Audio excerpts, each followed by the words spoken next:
Alright guys, welcome back. Today is going to be just an overcap build on the 1994 Mark IV Supra.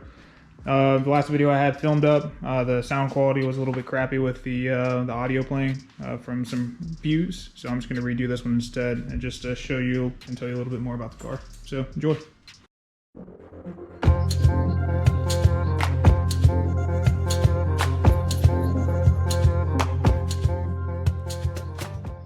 Alright, talking about the exterior first, just focusing on the wheels. So the wheels are Work Ultimates, 18 by 10 in the front, and then 18 by 11.5 in the rear. They're two-piece wheels. They are authentic, of course. I really don't like to put reps or anything like that on the car. I'm able to support 285 Mission Pilot Sport Cup 2 tires in the front, so all the grip. And then I have a set of 315 Proxys R 888s in the rear. Utilizing DBA rotors, so they're slotted, not drilled. These are actually the OEM calipers. I just repainted them black and then redid the Supra logo on the front too.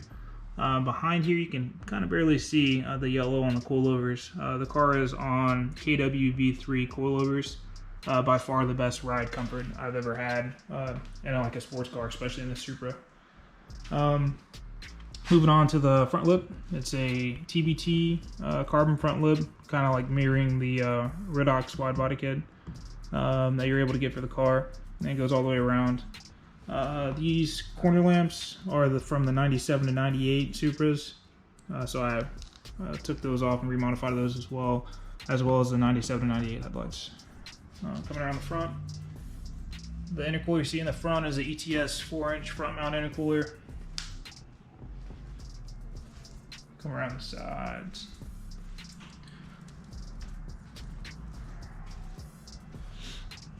Again, Proxys R 888s in the back. Plenty of meat. This diffuser you see here is also a TBT carbon diffuser on the car, and it didn't come with the clamps or the brackets. So all these brackets you see are brackets I made and just painted black just to look a little bit more discreet, but I think it looks pretty good. And then underneath as well, you might be able to see it. Yeah, the red. So that's the rear sway bar, and the fronts, they're TRD sway bars. 97 to 98 tail lights, and then the TRD wing. I do want to get this repainted. I want to leave the middle pure carbon, and the sides I want to get painted black, but I just want to get it resprayed when I get the whole car resprayed. Still black. Come to the back. This is the Wicked Cast subwoofer system that I installed in the car about a year and a half, maybe 2 years ago now. Sounds great, and it mounts in the OEM subwoofer location for the Supras. I still have the OEM spare tire. Sometimes I take it out, sometimes I don't. It's in here now, and I also have a Powerhouse Racing fuel pump cover. And that's pretty much it for the exterior. Now we'll take a look inside. So inside the car, it came, when I bought it, with the OEM, I'm sorry, not OEM, but the carbon fiber overlays on the door panels, the center console, and the dash. I replaced the stereo system with a Kenwood stereo system. I'll go ahead and throw these on with you as well. So, plug in the keys. Sue Hagen was kind enough to offer his services as far as remodifying the dash with the LED conversion. So all these are actually LED lights. Before that was done, it was actually the same funky green color you can see here on the ignition switch of the car. So all these are done. I think it's pretty cool. You can do it any custom way you want. So I kind of wanted the red to be hot and the blue to be cold, and then the defrost. And then coming over to the dash, I guess super bright. Love the way it looks. It's kind of the replica TRD setup. It looks great. So I'll go ahead and turn that off. I'll show you the AM BTI CAN gauge. As you can see here, it literally monitors everything that I need, from AFR, target boost, peak boost, fuel peak. I mean, everything you can think about possibly monitoring that your ECU displays or picks up, it'll show it here, and you can customize those as well. So with this, it makes me actually want to get rid of these gauges here on the left. So I actually have a AM UGO wideband and a DeFi or DeFi boost gauge as well. But I have the OEM pillar, so more than likely I'm going to end up replacing these and just reverting everything back to the PTI can gauge. Coming here, dual design shift knob. Love the feel. Really good quality products. I also have dual designs radiator splash shield, which I'll show you as soon as I come back to the front of the car, show you the engine.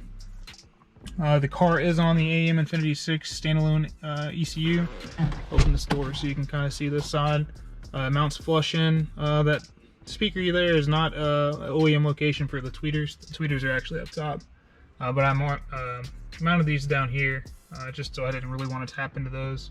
I did them same on this left side here. And then the SoCal garage works extremely well, which you guys installed on the last video. Boom to the back.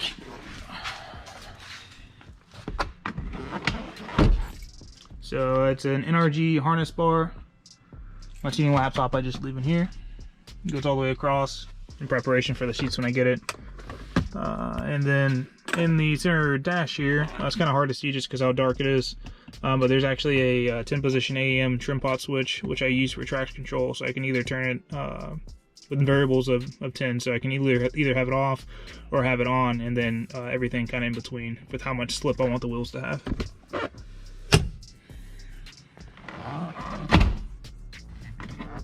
And that's it for the interior. Now I'll show you the engine.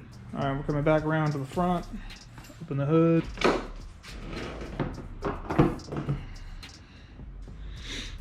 And this is the 2JZ GTE engine.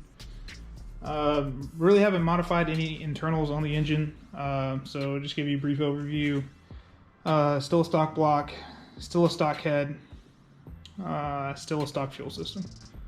So that's essentially it. The APR radiator shroud cover, Mishimoto radiator with upper and lower radiator hoses. Coming around, this wire you see here is for my intake air temperature switch, just wired directly into the AM Infinity 6. Again, the ETS 4-inch front mount intercooler. Coming around the right side, there was a track pump here for the traction control system, which I removed. It's not needed with the Infinity ECU. And then the steel braided cable is the steel braided clutch line for the clutch. Back here you can kind of see it's shimmering a little bit. That blue and red hose is the Powerhouse Racing fuel dampener bypass. So I removed that, and that replaced it. And that's pretty much it for the right side. Come around to the left. You can see the LED low beam conversion bulb. This whole kit that I have on the car for the turbo kit was purchased from Titan Motorsports. So it's a 4-inch air intake filter, air intake itself, and then goes directly to the turbo. It's a Precision 6766 journal bearing turbo. Great spool characteristics, I love it. Only at 16 pounds, I'm really not even getting to the full power band of the turbo itself. So once I go over 285 and upgrade the fuel system, I should really start seeing some better results. With the DEI turbo blanket, coupled with their wrap that goes from the turbo all the way back throughout the downpipe and stops at the exhaust.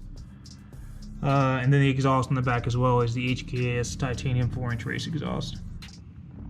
These bungs that I have on the valve cover, so I had removed the valve covers probably like a year and a half, 2 years ago. Painted them myself and got these bungs welded on for the catch can on the left and right. So that's what you see, these cables coming off. And then go into the catch can as well.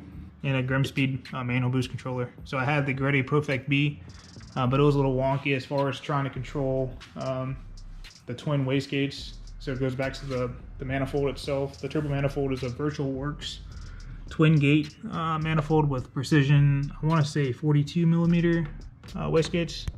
So I'll try to show them to you. There's one right there. and the other one is down here. You can kind of see it shimmering a little bit.